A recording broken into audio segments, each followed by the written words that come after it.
Instagram, 2 followers here. Oh, there's a little Twitter live.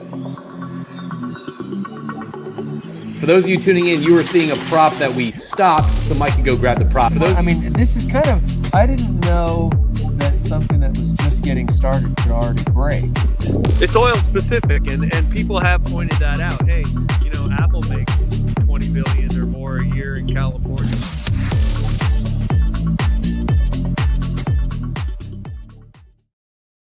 All right, everyone. All you energy fact chats lovers and aficionados and big fans. This is random. This is a Saturday.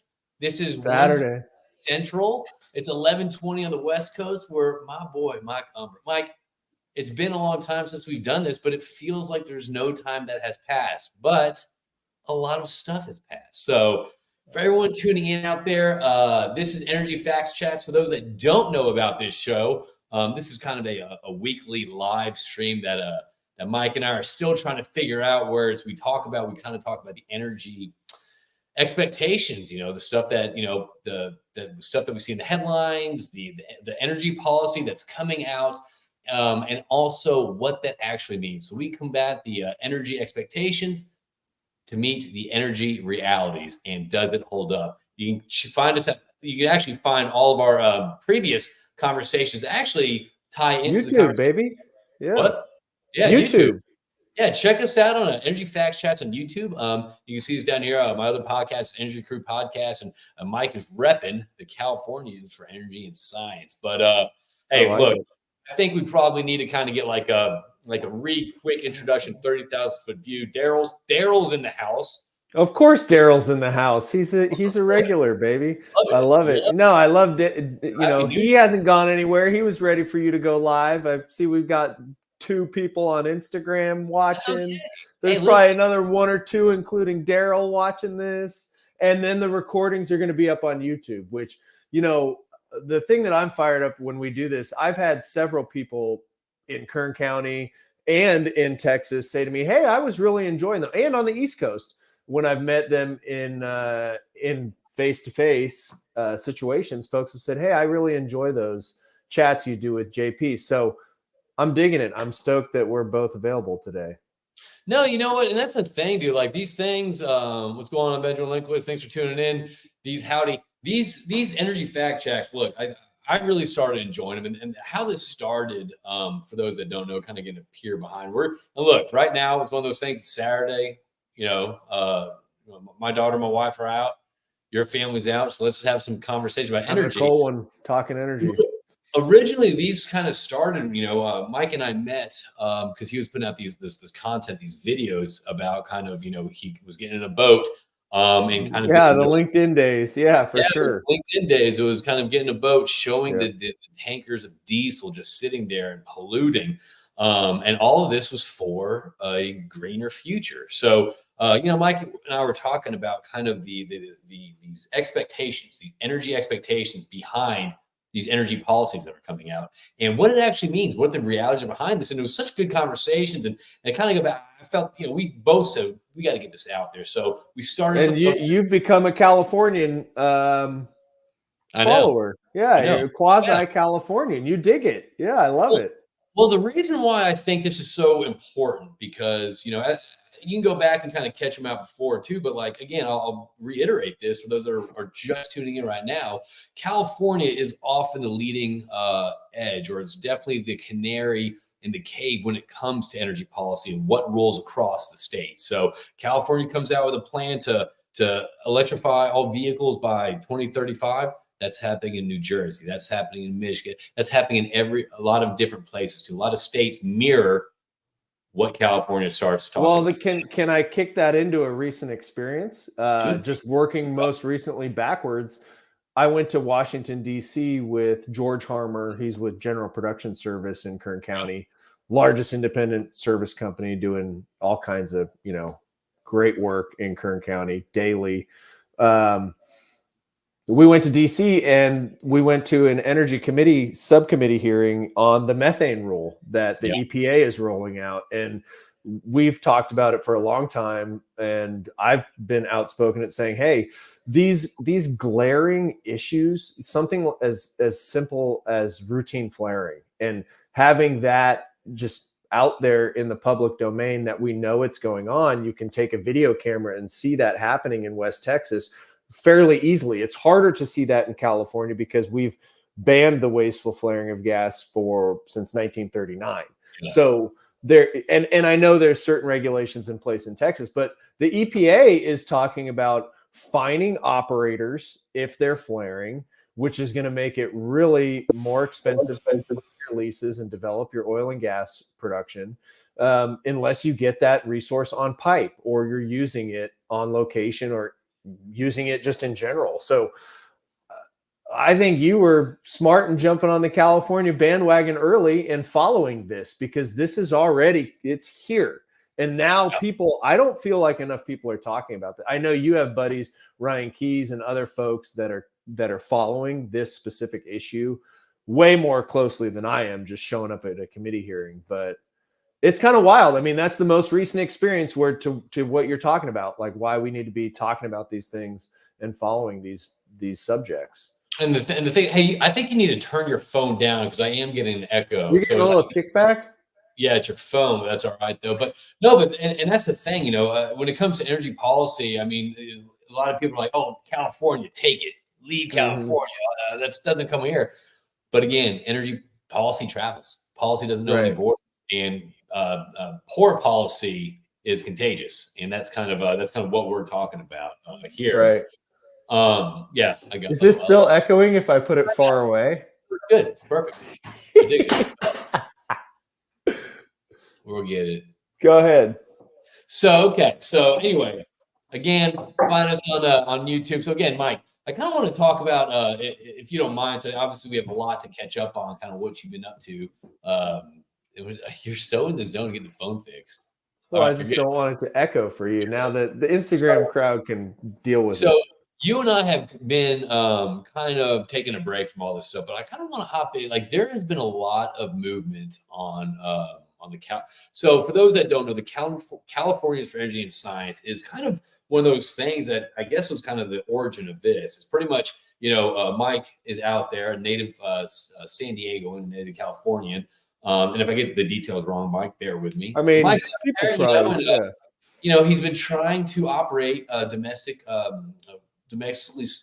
sourced, you know, oil and gas in California. California crude, baby.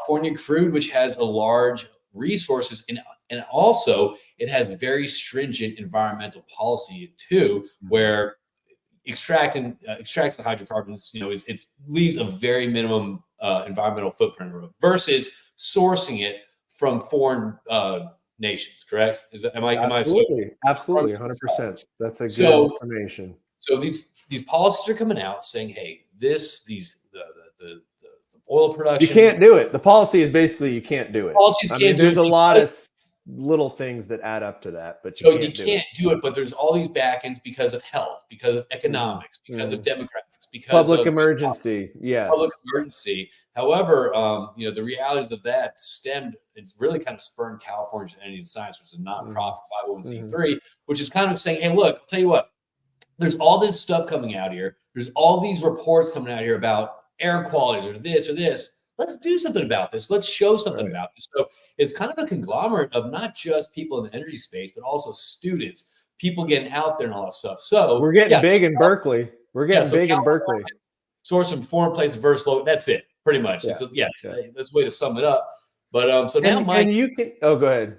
No, I was saying that you have actually, y'all are getting so much more organized. You actually started your first round of studies, and we can talk about what that study is and what you're seeing as well. But go to Daryl's point. Yeah, no, I was going to say, so California sources foreign product into California, yes, but on the national scale, that's another reason why we need to tout the advantages of exporting United States oil and gas. You know, there's a lot of oil being exported out of South Texas and the Gulf. There's a lot of LNG moving out of the United States into other. So I think to broaden it, I love that you key in on our Californians for Energy and Science, because I appreciate it, number one. But what I want to do really is talk also on the national scale, because like everything you see happening in California, the mirror is true in one sense for oil and gas production in the United States, in that just as we need to point out with data and science that foreign production is not the best production for the people of California, we need to point out the mirror of that. United States broadly is the best production of any product for the people of Europe in LNG's case, and proving that case. And I think that kind of gets everybody coalesced around this, because we need help. Like out in California, we've gone from the number 2 producing state not that long ago to the number 8 and falling. And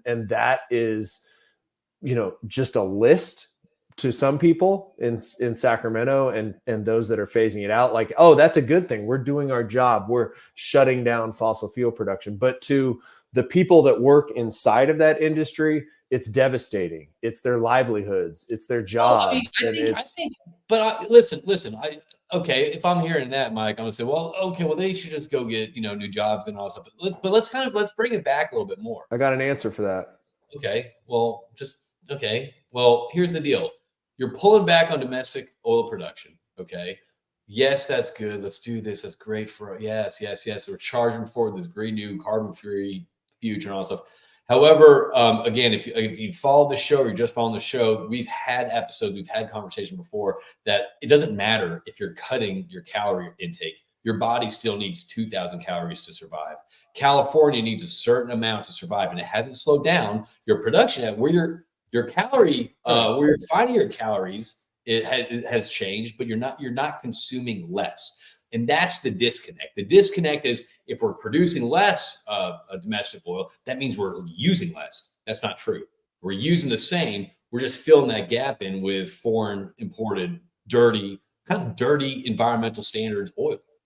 Yeah, and if you want to continue with the food analogy, you're eating donuts all day. You still need to eat breakfast, lunch, and dinner, but now you're eating donuts and ice cream for every meal instead of a healthy diet of organic fruits, vegetables, lean proteins, and the occasional donut. Because don't get it wrong, we're always going to need foreign oil, because that's another thing that folks might say, oh, well, you might as well let the foreign producer make it because you're going to need it. Well, 1989, California produced about 80% of the oil it consumed. So it's totally flip-flopped to a healthy balance where we say, okay, we're going to eat mostly good, healthy, local crude in the 1980s and early 90s. And then we're just going to keep consuming the same amount of crude, but we're just having donuts all day instead of just having dessert that 10% of the time. Well, not only that, you're subject to the donut inflow at the rate of that baker. So it's not like it's not like you can tell that baker to open up when you want, or you need as many donuts, or we need a couple boxes of dozen donuts. Like, you're kind of at their whim. And not only that, you don't know where they're sourcing their ingredients, what's in the kitchen, what labor's back there, or anything like that. So at least with the organic side of things, what's coming out. The regulations, the EPA regulations, the whatever, respecting the lizards, the animals, and all stuff. Like there's systems in place in the United States that you have to produce responsibly, or you should be producing responsibly.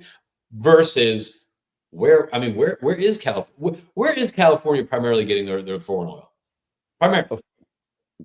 The Middle East, Iraq, Saudi Arabia, if you want to bunch that together, and then the Amazon region, Ecuador, Colombia, Brazil, places where we know are the most biodiverse regions in the world, ecosystems in the world, and we're financing their destruction. Now, those countries would still produce the product. That's another thing you'll say from people that say, oh, well, that's doesn't really matter. They're still going to produce it. Yeah, they are. But my money's not going to sponsor that. And everybody's money is not going to sponsor that. We're going to sponsor the production in California, where you have the California Environmental Quality Act, and that operators are developing out of fields that have been developed for 130 years. This isn't necessarily, and I think that's a big misconception by a lot of people, even within our industry. They don't realize that the resource is pretty heavily concentrated in these specific basins. So you look at the west side of the San Joaquin Valley, nobody's living out there, but it's all infill drilling. It's not this massive shale boom where all of West Texas is now turned into a drilling pad. For people out there that that don't know the lingo, or that aren't in the oil and gas or in the energy space, what does infield drilling mean? Like, what does that mean? It means you've got a field that's been developed for, in this case, 130 years, and you're just drilling in that field. You're just drilling within the boundaries of that oil and gas. So you're still poking holes in the same place. But you're in the same place. Just in California, it might be 25 feet next to another well. I mean, it is very tight, what we call spacing. It's very tight spacing. You have a high concentration, a high count of wells in a small area. Okay. So you're not, and to back this up with data, in 2015, Lawrence Berkeley National Laboratory, in conjunction with another nonprofit in California, did a study on hydraulic fracturing. And they said, well, what are the characteristics? What are the traits of hydraulic fracturing in California? When they look at it compared to West Texas and Pennsylvania, Ohio, well, it turns out they found independently that you use a fraction of the water in California that you use in the other shale basins. There is no evidence of harm to human health. The oil produced from a hydraulically fractured well in California has a lower carbon intensity than the other barrels being imported or consumed in California. And there's no evidence of induced seismicity or impact. So all of the things they found in this preliminary review would point you to say, well, I want more hydraulic fracturing in California. I'm getting a better product for the environment, and I'm not harming the environment or people. Right. And it's creating all these jobs. And that was just in 2015. So we've come a long way from studying the quote unquote science and then absolutely ignoring said science and shutting down the industry altogether, not just hydraulic fracturing in California. And that's kind of to tie it back to what we're talking about what we're trying to do as a nonprofit. We're trying to resurrect all these past reviews and quote unquote scientific reports, and then pair that with the actual data. It's like, okay, you said this was going to happen. Let's look at what has happened over the past decade. And it's frightening. It's a shutdown of a natural resource that is good for the people of California. And you can apply that to the whole country. And not only that, just kind of to touch a base, whenever there is something that's like, okay, well, let's start reviewing the carbon footprint of this foreign sources of oil. Let's start looking at the chain where we are getting our oil. That seems to drop once it starts kind of climbing up the importance ladder. No one really wants to expose, like, hey, as long as we're doing it in our backyard, like, we don't really want to show where we're getting it from. So that's very interesting that it starts to drop. So I kind of want to get into this before we kind of, lose steam, lose momentum. So California Energy Science, you're putting together this group, and the thing is to prove or to do these scientific studies, to kind of not challenge, just kind of maybe hold a mirror up to see if what they're saying is really happening. And with this information, you're going to go present this to policymakers, to enlighten us, universities, students, pretty much discuss the results and the findings of the public, so the public can be better educated. Because I see higher energy prices, I see a lot of utility prices, higher this, higher that, and it's so easy to blame a villain. However, there's a lot more to that. There's a lot more. So you can go back and check out the electrification of the fleet, or the electrification of the LA docks. It's very interesting, the realities of that and what you're going to see. It seems like it hasn't been thought through. So okay, I want to go to kind of, you had your first at California Energy Science. I want to kind of wrap this up with a couple questions. We're wrapping up already? Well, trust me, wrapping up with you is not really wrapping up. It takes a long time. Okay.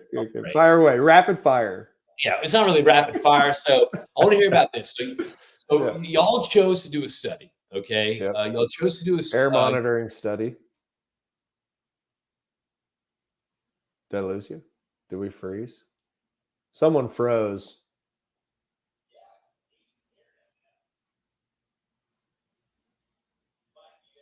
I'm here. Oh, we're live on your little.